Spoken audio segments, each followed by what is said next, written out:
Good morning, students. This is 7th class mathematics, and today we will study from the question number 9th.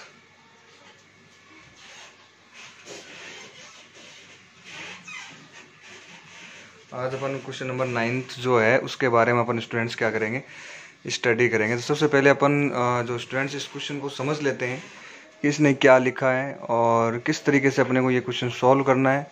उस सारी चीज़ों के बारे में अपन डिटेल से इसको स्टडी करेंगे। तो फर्स्ट ऑफ ऑल अपन क्वेश्चन को समझते हैं और पढ़ते हैं इसको। A monkey can climb 3 metre in 1 minute.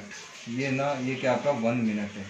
यानी स्टूडेंट्स आपके पास कोई मंकी है और वो मंकी है ना can climb 3 metre in 1 minute. यानी कि 1 मिनट में वो जो मंकी है ना वो 1 मिनट में कितना मीटर ऊपर जा सकता है? 3 मीटर ऊपर वो जा सकता है। ठीक है, तो 1 मिनट में वो 3 मीटर जा सकता है। आफ्टर हाफ एन आवर यानी आधे घंटे बाद। How high he can reach, आधे घंटे बाद वो कितना ऊपर तक जा सकता है, कितना ऊपर वो पहुंच जाएगा। इसके बारे में स्टूडेंट्स अपने को इसमें बताना है कि आधे घंटे बाद यानी कि हाफ एन आवर के बाद में वो कितना ऊपर तक जाएगा वो मंकी। इसके बारे में स्टूडेंट्स अपने को स्टडी करनी है। तो देखो इसका आंसर अपन इस तरीके से लिखेंगे। A monkey can climb 3 metre in 1 minute. Students in 1 minute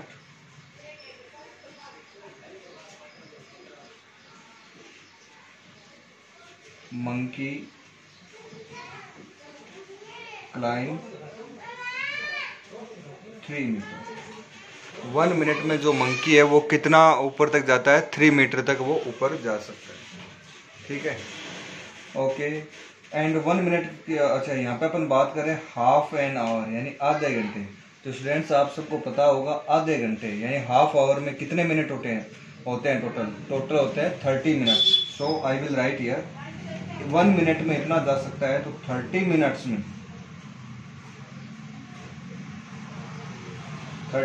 में वो कितना ऊपर तक जाएगा? तो 30 का अपने को 3 से क्या करना पड़ेगा? मल्टीप्लाई करना पड़ेगा। तो 3 3 जा 90 मीटर। तो स्टूडेंट्स वो आधे घंटे में कितना जो ऊपर है वो चला जाएगा? 90 मीटर तक वो ऊपर चला जाएगा। तो here the monkey will go about 90 metre. कम से कम वो कितना मीटर चला जाएगा? 90 मीटर तक वो जा सकता है। तो इस तरीके से स्टूडेंट्स आपको ये क्वेश्चन सॉल्व करना है। आपको कुछ नहीं करना, आपको बस यही चेक करना है कि पहले तो आपको ये देखना है कि इन हाफ एन आवर यानी कि आधे घंटे में लगभग कितने मिनट होते हैं। तो आपको पता है कि हाफ आवर में 30 मिनट्स होते हैं। तो 1 मिनट में 3 मीटर जाता है। तो 30 मिनट में बताओ कितना जाएगा? तो ऑब्वियसली ये ज़्यादा ही जाएगा। तो इसलिए अपन क्या करेंगे, इसका मल्टीप्लाई करेंगे। ओके, अब अपन बात करते हैं नेक्स्ट क्वेश्चन।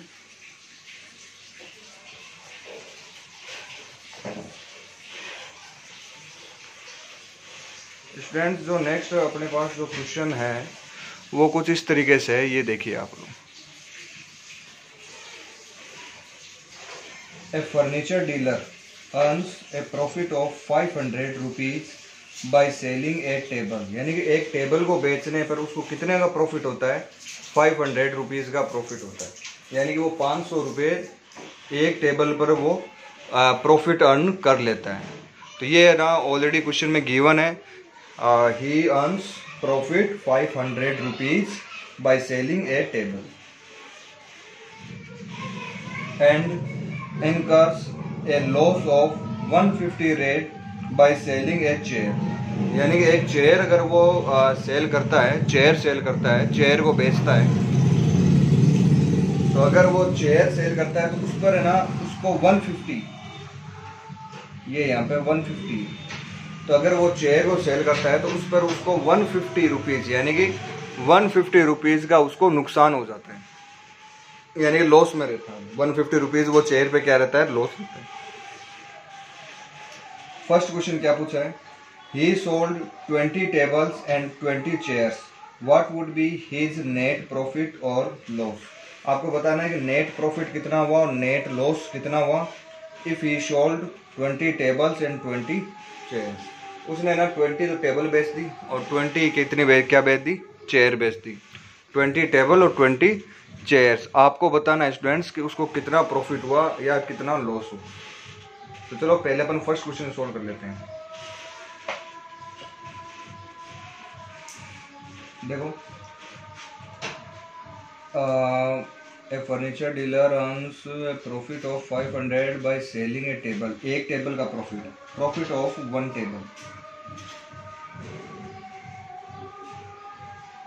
ये अपन फर्स्ट क्वेश्चन सोल्व कर रहे हैं। प्रॉफिट ऑफ 1 टेबल, 1 टेबल का जो स्टूडेंट्स प्रॉफिट है वो आएगा आपका कितना देगा, 500 रुपीज। अच्छा, ही सोल्ड 20 टेबल्स, यहाँ आपको दिख रहा है ना 20 टेबल्स, यानी कि उसने कितनी टेबल उसने बेच दी, 20 टेबल्स उसने बेची है। तो यहाँ पे 1 टेबल की जगह अब अपन क्या कर देंगे, 20। तो यहाँ पे 20 करने का मतलब है एक टेबल पे अगर प्रॉफिट 500 है तो 20 पे प्रॉफिट बढ़ेगा या कम होगा, प्रॉफिट ज़्यादा ही होगा।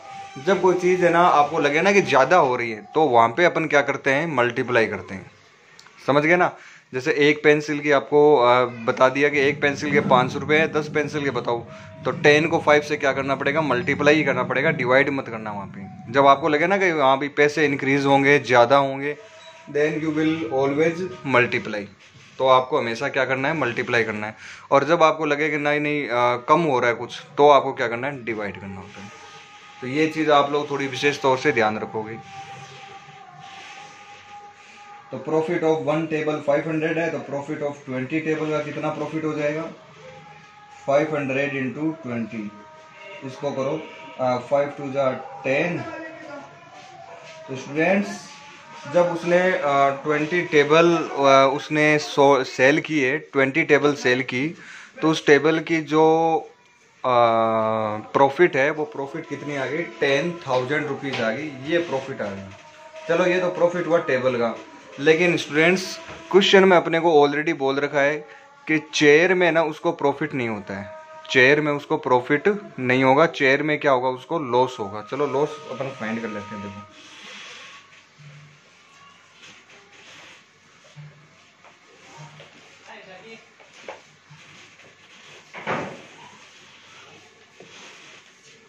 चलो अब बात करते हैं अपन लॉस की। देखो 20 तो उसने टेबल सेल की और 20 उसने चेयर सेल की। तो चेयर में उसको जो लॉस है वो आपका 150 रुपीज़ है। तो लॉस इन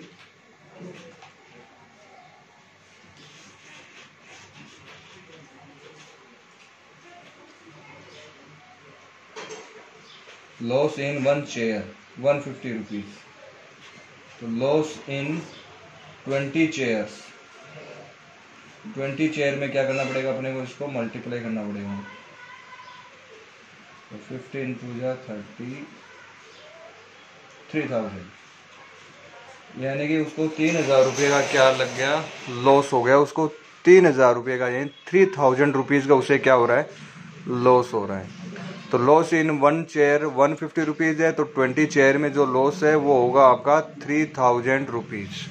अब देखो यहाँ देखो टेबल, देखो यहाँ पे टेबल में उसको प्रॉफिट कितना हुआ था, 10,000 का। ठीक है, इसमें तो हो रहा है प्रॉफिट, लेकिन इसमें क्या हो रहा है, आपका लॉस हो रहा है। तो 10,000 का प्रॉफिट हुआ, 3,000 का लॉस हो गया। तो टोटल प्रॉफिट कितना हो गया, 7,000 का हो गया ना। जैसे मान लो आप कोई बिजनेस करते हो, उस बिजनेस में एक दिन में मान लो आपको 10,000 रुपये का तो फायदा हुआ, 10,000 का आपका प्रॉफिट हुआ, 3,000 का क्या हो गया, लॉस हो गया। 10,000 का फायदा हुआ, 3,000 का क्या हो गया, लॉस हो गया। तो आप क्या कहोगे कि 3,000 का लॉस हो गया, तो वो लॉस तो आपको माइनस प्रॉफिट में से करोगे आप। तो प्रॉफिट में से माइनस करोगे तो 10 माइनस 3,000 कितना हो जाएगा, 7,000। तो यहाँ पे अपन लिखेंगे नेट प्रॉफिट।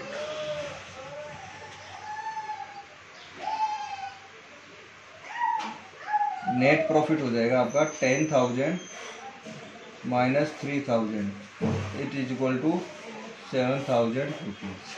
ये आ गया स्टूडेंट्स। तो यहाँ तक मेरे हिसाब से किसी बच्चों को कोई दिक्कत नहीं है। ये आपका ना ये जो क्वेश्चन था, क्वेश्चन नंबर 10, इस 10 का ये फर्स्ट क्वेश्चन था। अब बात करते हैं अपन सेकंड क्वेश्चन की। एक सेकंड रुको।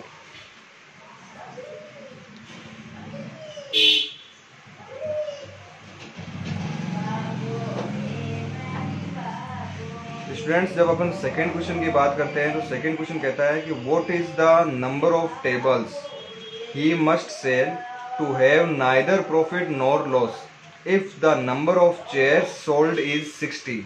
अब की बार क्वेश्चन में थोड़ा सा चेंज है, वो चेंज ये है कि उसने ना 60 चेयर है ना वो सेल कर दी। देखो यहाँ पे लिखा है if the number of chair sold का मतलब उसने चेयर बेच दी 60, यानी कि उसने 60 चेयर बेच दी। तो स्टूडेंट्स अभी आपको मैंने बताया था कि चेयर में तो उसको क्या हो रहा है, लॉस हो रहा है। चेयर में क्या हो रहा है, उसको लॉस हो रहा है। तो अब ये वो लॉस पूरा कैसे करेगा। अच्छा क्वेश्चन ये कह रहा है कि कुछ ऐसा कर दो कि ना तो लॉस हो ना ही प्रॉफिट हो, ऐसा कुछ करो। तो उसने ये कहा है कि 60 चेयर बेची है ना, तो टेबल वो कितनी बेचे, क्योंकि टेबल में क्या हो रहा है, प्रॉफिट हो रहा है। तो लॉस और प्रॉफिट दोनों ही क्या हो जाए, इक्वल हो जाए। कुछ ऐसा अपने को करना पड़ेगा। तो चलो देखो इसको, पहले तो अपन लॉस निकालते हैं कि 60 चेयर में उसको लॉस कितना हो रहा है। तो ये आपका second question, loss in one chair.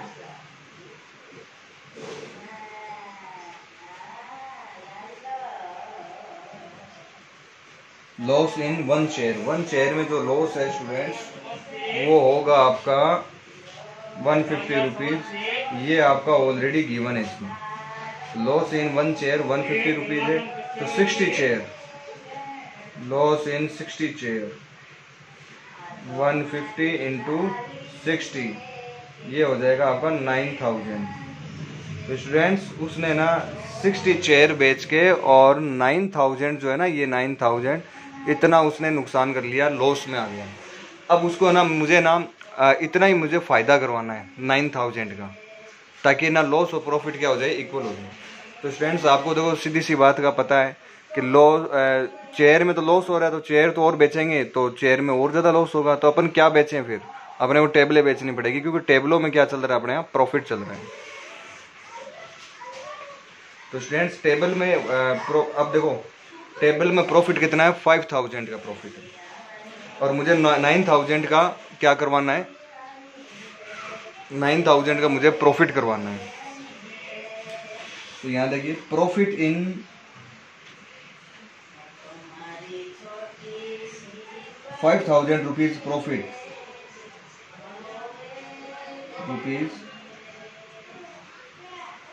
जो है वो कितनी टेबल पर है, वन टेबल पर। यानी कि एक टेबल पे जो प्रॉफिट है, एक टेबल प्रॉफिट कितना है, 500 रुपीज़ है। ये आपको ऑलरेडी देखो क्वेश्चन में गिवन है। ये देखिए 5000 रुपीज़, ये ऑलरेडी आपको क्वेश्चन में गिवन है। तो यहाँ पे आ जाएगा 5000 रुपीज़, 5000 रुपीज़ वन टेबल। एक टेबल पे कितने हैं, 5000 है। हमें प्रॉफिट कितना करना है, 9000 का, क्योंकि 9000 हमारा क्या हो गया, नुकसान हो गया, लॉस हो गया।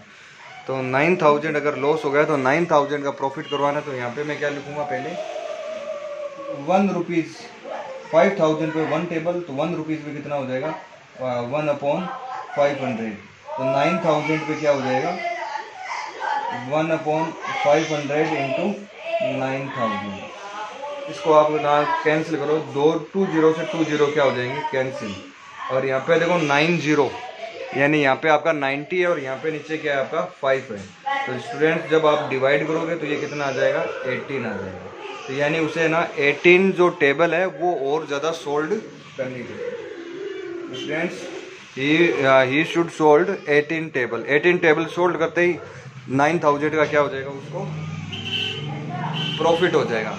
तो जितना प्रॉफिट हुआ उतना ही क्या हो गया, लॉस हो गया। इस तरीके से स्टूडेंट्स आपको ना ये क्वेश्चन करना है। ओके नेक्स्ट क्वेश्चन देखो।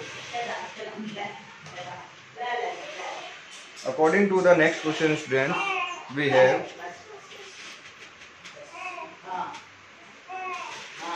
Question number 11। तो स्टूडेंट्स आपको क्वेश्चन को देख के आपको पता चल रहा है कि this is the question number 11 and according to this question we have in a class test containing 10 questions 5 marks are awarded for every correct answer। यानी कि एक क्लास टेस्ट है और उसके अंदर टोटल जो क्वेश्चन है वो कितने हैं, 10। टोटल क्वेश्चन कितने हैं, 10। 5 marks are awarded for every correct answer, यानी कि एक करेक्ट आंसर देता है ना तो उसको 5 मार्क्स मिलते हैं। एक करेक्ट आंसर के कितने हैं? 5 मार्क्स है। 5 marks are awarded for every correct answer and -2 marks are awarded for every incorrect answer, यानी कि गलत आंसर के तो उसको -2 मार्क्स, यानी कि 2 मार्क्स क्या करेंगे अपन? लेस कर देंगे, कम कर देंगे। और 5 मार्क्स जो है वो करेक्ट आंसर पे 5 मार्क्स अपने को देने पड़ेंगे। तो स्टूडेंट्स अपन 5 मार्क्स जो है वो अपने को देने पड़ेंगे अगर वो करेक्ट आंसर होता है, और 2 मार्क्स अपने को लेस करने हैं अगर वो जो क्वेश्चन है वो अपना क्या होता है? इनकरेक्ट होता है। तो इस तरीके से स्टूडेंट्स ये क्वेश्चन अपने को गिवन है।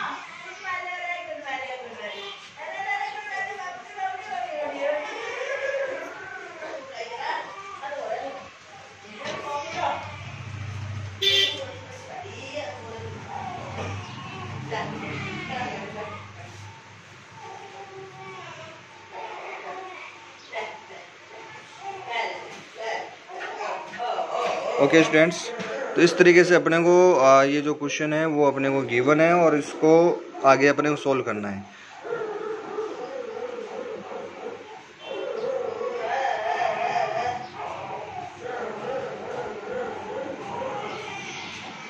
तो स्टूडेंट्स इसको सोल्व करने के लिए आगे देखिए अपन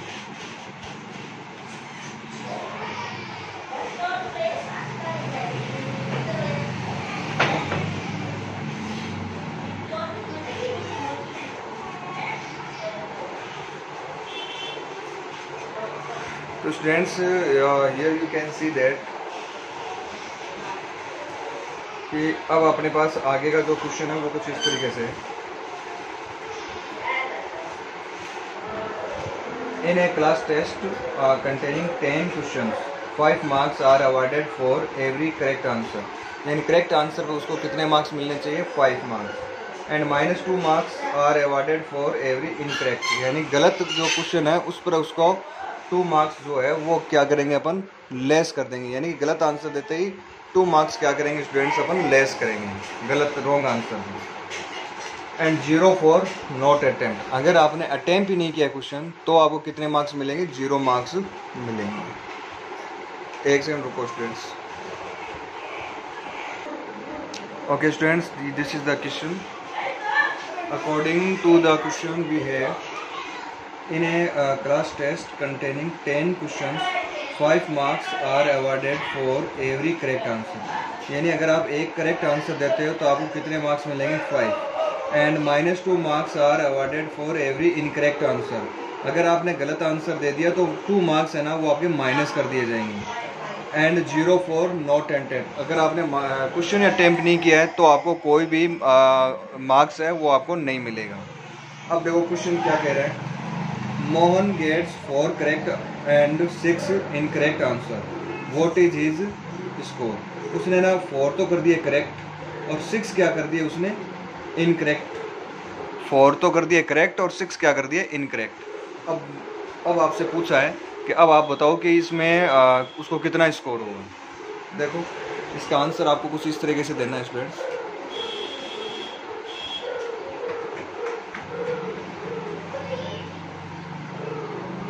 मोहन गेट्स 4 करेक्ट, देखो 4 करेक्ट है ना तो मार्क्स अगर आप उसने ना अगर एक राइट आंसर दिया, ओनली 1 राइट आंसर और 5 मार्क्स है, तो करेक्ट कितने राइट कितने उसके? 4 है ना, तो 5 4 जा 20 मार्क्स हो जाएंगे। तो marks of 4 correct answer, marks of 4 correct answer, 4 correct answer पे उसको मार्क्स कितने मिलेंगे? तो 4 करेक्ट आंसर पे उसको स्टूडेंट्स मार्क्स हो जाएंगे 5 × 4, यानी कि ये हो जाएगा 20 मार्क्स। और मार्क्स ऑफ 6 इनकरेक्ट आंसर, तो 6 इनकरेक्ट आंसर के मार्क्स, तो 6 × इनकरेक्ट के मार्क्स कितने हैं? -2 है। इनकरेक्ट जो है उसके मार्क्स देखो यहाँ पे ये रहा माइनस, इनकरेक्ट के जो मार्क्स है वो कितने? -2 है। तो अपन यहाँ पे क्या लिखेंगे स्टूडेंट्स? -2 लिखेंगे। ये हो जाएगा -12।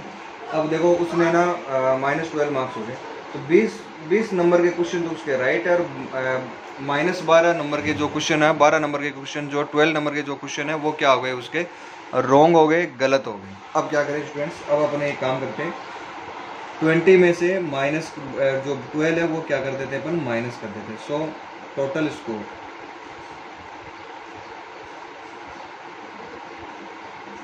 20 minus 12 it will be equal to 8। तो यानी उसको जो मार्क्स है वो कितने मिलेंगे, उसको मार्क्स स्टूडेंट्स 8 ही मार्क्स मिलेंगे उसको। He will get only 8 marks, यानी उसको मार्क्स जो है स्टूडेंट्स वो कितने मिलेंगे, 8 ओनली। ओके, नेक्स्ट क्वेश्चन क्या है स्टूडेंट्स, चेक करो। Next question is Reshma gets 5 correct and 5 incorrect. Reshma जो है उसको 5 तो करेक्ट एंड 5 क्या है, इनकरेक्ट आंसर दिए। तो अब बताना है उसका कि रेशमा का व्हाट हर स्कोर, यानी रेशमा का स्कोर कितना है, ये आपको स्टूडेंट्स इसमें फाइंड करना है। तो चलो रेशमा का जो स्कोर है वो अपन फाइंड करते हैं। देखो तो रेशमा ने देखो स्टूडेंट्स 5 तो दे दिए करेक्ट आंसर, तो marks of 5 correct answer, marks of 5 correct answer.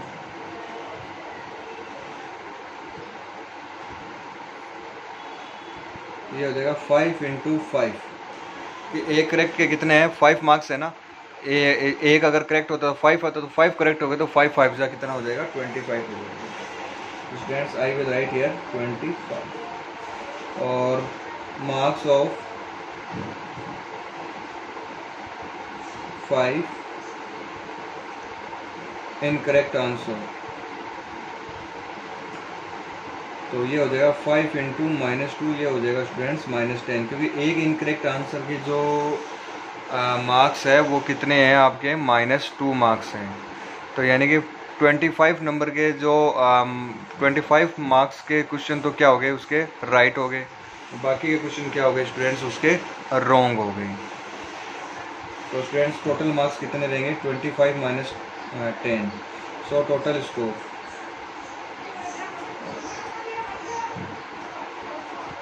जो स्कोर है वो आ जाएगा स्टूडेंट्स 25 - 10। तो ही विल गेट 15 मार्क्स। तो स्टूडेंट्स उसको कितने मार्क्स मिलेंगे, 15 मार्क्स ही मिलेंगे। Okay students, next question number 3 देखो। अकॉर्डिंग टू क्वेश्चन नंबर 3, हीना, ये है question number 3, Hina gets 2 correct and 5 incorrect answer out of 7 questions she attempts. What is her score? वही same question है students, 2 तो उसके हो गए करेक्ट और 5 क्या हो गए, इनकरेक्ट। तो 2 तो है करेक्ट, तो marks of 2 correct answer, marks of 2 correct answer. तो 2 जो करेक्ट आंसर है उसके मार्क्स उसके कितने हो गए, तो 2 करेक्ट आंसर के जो मार्क्स है वो हो जाएंगे 5 × 2, यानी कि 10 मार्क्स। और रॉन्ग कितने कर दिए उसने, 5 रॉन्ग है उसके। चलो 5 रॉन्ग आंसर के मार्क्स देख लेते हैं। मार्क्स ऑफ 5 इनकरेक्ट आंसर, तो 5 जो इनकरेक्ट आंसर उसके मार्क्स हो जाएंगे 5 × -2, तो ये आ जाएगा स्टूडेंट्स आपका -10। अब देखो जितने क्वेश्चन उसने राइट किए, यहाँ देखो 10 नंबर के राइट कर दिए और 10 नंबर के क्या कर दिए, रॉन्ग कर दिए। यानी 10 नंबर के क्वेश्चन तो एक बार तो 10 उसको मिलेंगे और एक बार आपके 10 ना वो क्या हो जाएंगे, लेस हो जाएंगे। तो नेट जो स्कोर है वो देख लेते हैं। टोटल स्कोर हो जाएगा 10 - 10 it will be equal to 0। तो स्टूडेंट्स जो टोटल स्कोर है इसका, वो जो टोटल स्कोर है वो कितना हो जाएगा, -10 हो जाएगा। तो स्टूडेंट्स आपको इस तरीके से ये क्वेश्चन जो है वो आपको सॉल्व करना है।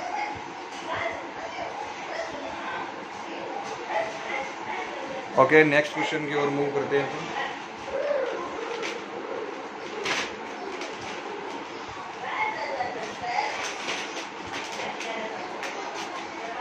Okay students, next question is this is the next question.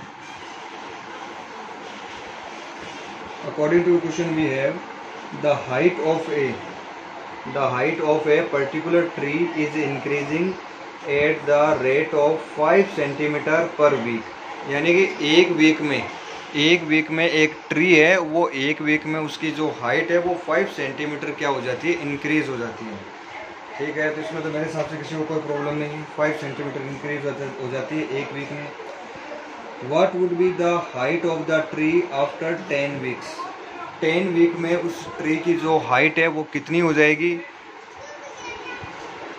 It's present height is 10 centimetre. यानी इसकी जो अभी प्रेजेंट हाइट जो है वो कितनी है स्टूडेंट?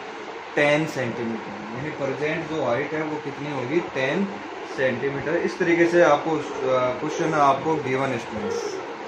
तो चलो स्टूडेंट्स, इसको अपन सोल्व करते हैं, देखते हैं इसके अंदर क्या कैसा सिस्टम है, क्या है।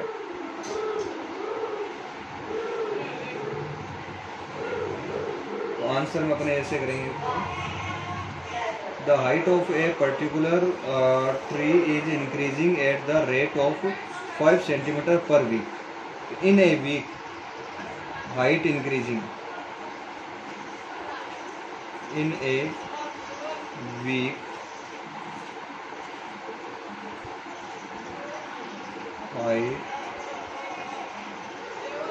हाइट इंक्रीजिंग, कितनी हाइट इंक्रीज होती है?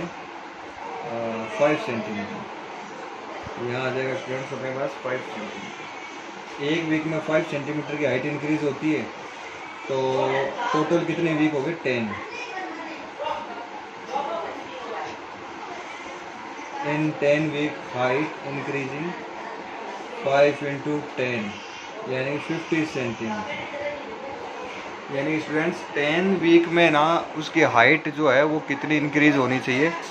50 सेंटीमीटर उसकी हाइट जो है वो आपकी क्या होगी? इंक्रीज होगी। 50 सेंटीमीटर जो हाइट है वो क्या हो जाएगी स्टूडेंट्स? इंक्रीज हो जाएगी। इन a week height increasing 5 centimetre. तो इन 10 वीक्स में उसकी जो हाइट है वो हो जाएगी 5 इंटू 10 यानी कि 50 सेंटीमीटर की जो हाइट है वो स्टूडेंट्स इंक्रीज हो जाएगी। तो मेरे हिसाब से इसमें किसी को कोई प्रॉब्लम नहीं होगी। ओके स्टूडेंट्स, इसके बाद में अपन आगे की बात करते हैं। इसने कहा है कि it's present height is 10 centimetre. यानी कि इसकी जो प्रेजेंट हाइट है वो कितनी है आपकी? 10 सेंटीमीटर है, 10 मीटर है सॉरी। ये देखो 10 मीटर लिखा है यहाँ पे। एक बार आप लोग बुक में देख लेना कि ये 10 मीटर है या सेंटीमीटर है। तो इसकी अभी जो हाइट है वो कितनी दे रही है? 10 मीटर दे रही है।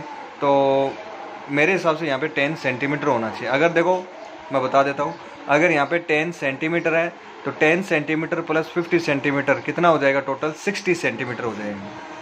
ठीक है, अगर ये मान लो टोटल हाइट कितनी हो जाएगी?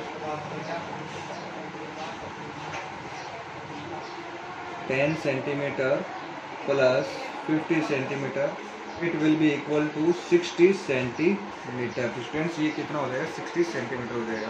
और अगर ये 10 मीटर दे रखा है तो ठीक है, तो मीटर दे रखा है तो मीटर को आप सेंटीमीटर में बदल देना।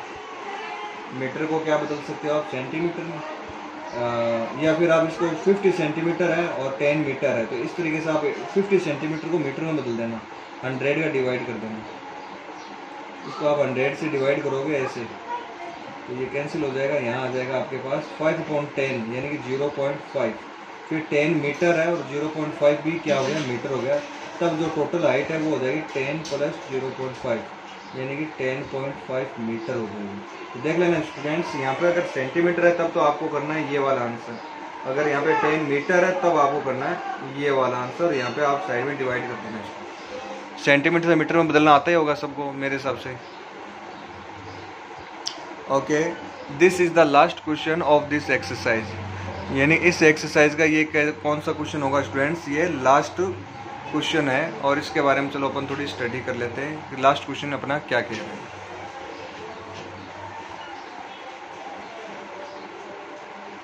Last question is saying students, Peter is recording the change in the outside air temperature for a science project। यानी साइंस प्रोजेक्ट के लिए पीटर है कोई, वो क्या कर रहा है कि टेम्परेचर जो है वो क्या कर रहा है, रिकॉर्ड कर रहा है। साइंस प्रोजेक्ट के लिए वो टेम्परेचर जो है ना वो क्या कर रहा है स्टूडेंट्स, रिकॉर्ड कर रहा है। 8 AM यानी सुबह 8 बजे द हाईएस्ट टेम्परेचर, एयर का जो टेम्परेचर वो कितना है, 48 degree Celsius. By the outside had fallen another 12 degree Celsius and by evening it had fallen an additional 5 degree Celsius. यानी दोपहर तक होते होते, यानी कि दोपहर को उसका टेम्परेचर जो है वो क्या हो जाता है, डिक्रीज हो जाता है। कितना, ये देखो यहाँ पे दे रखा 12 डिग्री सेल्सियस। कि सुबह के वक्त तो टेम्परेचर है 48 डिग्री सेल्सियस, उसके बाद जो टेम्परेचर है वो कितना हो जाता है, 12 डिग्री सेल्सियस कम हो जाता है। फॉलन, देखो फॉलन दे रखा ना, हेड फॉलन, यानी कि उसका टेम्परेचर गिर जाता है 12 degree Celsius. And by evening it had fallen an additional 5 degree Celsius, यानी एक बार और 5 डिग्री सेल्सियस क्या हो जाएगा, इवनिंग तक कम हो जाएगा। Right N integer that describes the temperature at the end of the day. यानी कि डे के लास्ट में उसका टेम्परेचर कितना होगा, इसके बारे में आपको स्टूडेंट्स अपने को बताना है। देखो मॉर्निंग में टेम्परेचर कितना है पहले वो लिख लेते हैं। Temperature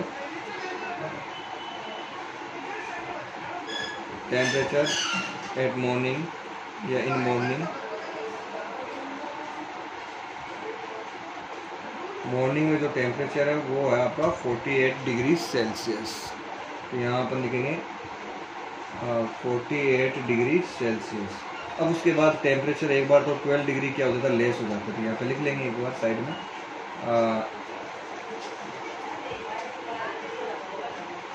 temperature had fallen, temperature had fallen by 12 degree Celsius. फिर temperature had fallen by 5 degree Celsius. देखो पहले 48 है, इसमें से अपन माइनस करेंगे 12, फिर माइनस करेंगे 5। ऐसे तो करना पड़ेगा। जैसे जैसे आपका टेम्परेचर है वो फॉल होता जा रहा है, जैसे जैसे टेम्परेचर आपका कम होता जा रहा है, वैसे वैसे अपन है ना उसमें से ना ये जो डिजिट है वो अपन क्या करते रहेंगे, माइनस करते जाएंगे। तो स्टूडेंट्स यहाँ आ जाएगा अपने पास 48 माइनस 12 माइनस का क्या आ जाएगा, 5 आ जाएगा। तो स्टूडेंट्स ये आ जाएगा 48 माइनस 12 और माइनस 5, ये कितना हो जाएगा, माइनस का 17। अब 48 में से 17 माइनस करो, 8 माइनस 7 1, 4 माइनस 1। तो ये कह रहा है ना end of the day, end of the day उसका जो टेम्परेचर वो कितना हो जाएगा, 31 डिग्री सेल्सियस हो जाएगा। तो स्टूडेंट्स ये आपकी एक्सरसाइज है ना वो कंप्लीट हो गई है, और नेक्स्ट वीडियो लेसन में अपन आगे की जो एक्सरसाइज जो चैप्टर है वो अपन स्टार्ट करेंगे। Thank you, have a nice day.